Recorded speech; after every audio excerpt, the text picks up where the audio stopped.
Hey, what's up guys, Kind of Conservative Engineer back with another video. This is a truss analysis problem. You might get something like this on your AM portion of your PE civil exam.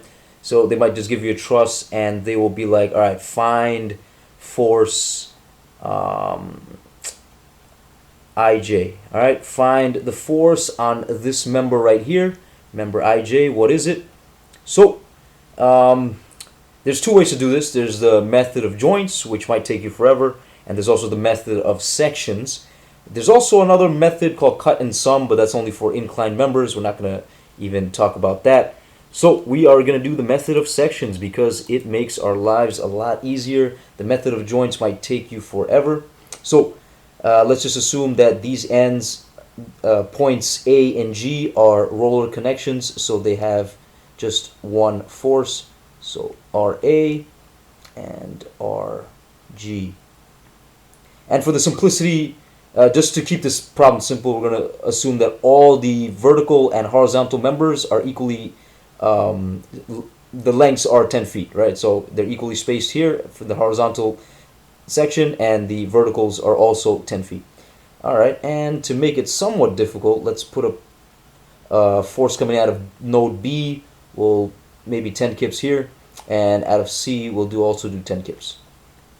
All right, so real quick, the method of sections, all it requires is that you take a vertical section cut where they're asking for this force, right? So they're saying force IJ, so you go to IJ, you go smack in the middle, and you're going to take a little cut right here. And you could either analyze everything from the left or to the right. So I'm going to analyze everything to the left. So we're going to take this little section cut here, and we're going to bring it down here. So now what happens is, let's get this thing going. All right, so now you have, so now what you have to do is that the members that you just cut, you're going to draw a little force arrow. It doesn't matter which direction you pick. It could be compression or tension. When you do your problem, the sign convention is going to fix itself, right? So you have a force here, which is force IJ. You have this force, which is force CJ, and you have this force, which is force CD, right? And then you still have your reaction, which is RA. You have this 10 kips here coming out of node B, and you have another 10 kips coming out of node C. All right, and that's pretty much it. But we actually have to go back to our original diagram, and we have to solve for the reactions, because right now we have too many unknowns. So since we're analyzing everything on the left, we have this unknown RA, so we're going to solve for RA. So what is RA? So let us solve. We have to go to our original diagram. So we have to find first what is RA. To do RA, I'm going to take the sum of moments at point G, which is this point right here. It is a roller connection, so we only have one force. So the sum of moments at point G, equation of equilibrium, is equal to 0, and we're going to take counterclockwise moments as positive. Doesn't matter if you take clockwise or counterclockwise. Just keep your sign conventions consistent. All right, so let us start. So at point G, this force is going to cancel out, right? Because the moment here, moment or torque, it's force times distance. The distance here is 0. So this RG is going to cancel out. Now we just hover over and walk this truss. So to F we have 10 feet, to E we have 20 feet, D we have 30, C we have 40 feet, and we have our first force. We have 10 kips here at 40 feet, and this is going in the counterclockwise direction. So we can write that out first. So we have plus, which is counterclockwise. So we have 10 kips times 40 feet is the distance. Remember, moment or torque is force times distance. All right, so 10 kips at 40 feet. Now we go to B. We have another 10 kips, but this is at 50 feet. It's also going counterclockwise, so we're going to write that down as well. So plus 10 kips at times 50 feet. Now we go back and we have another force, which is our reaction force RA, and this is at 60 feet, but this is going in the opposite direction, which is clockwise. So clockwise is negative because I chose counterclockwise as positive, so this is minus. So the force here is RA, and this is being multiplied by the distance of 60 feet. And that's an equal 0. That's your equilibrium equation. Now all you have to do is solve for RA. Right, so let me do this on my calculator real quick. So we have 10 times 40 plus 10 times 50, right? And we are going to divide that by 60. So we have RA equals 15 kips. And now we go to our section cut. Real quick thing I forgot to mention about the section cut is that you have to take a vertical section cut, right? You can't take a horizontal section cut. You're going to get way too many unknowns. Or you can't take a diagonal section cut.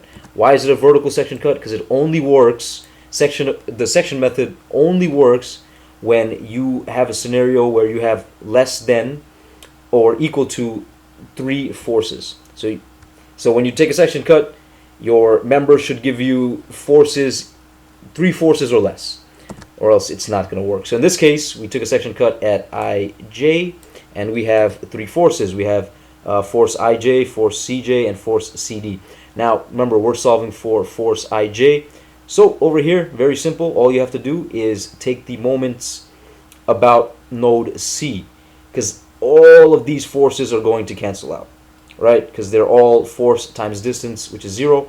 So let us do this problem. So now, all you have to do is over here. So we're gonna solve for force IJ.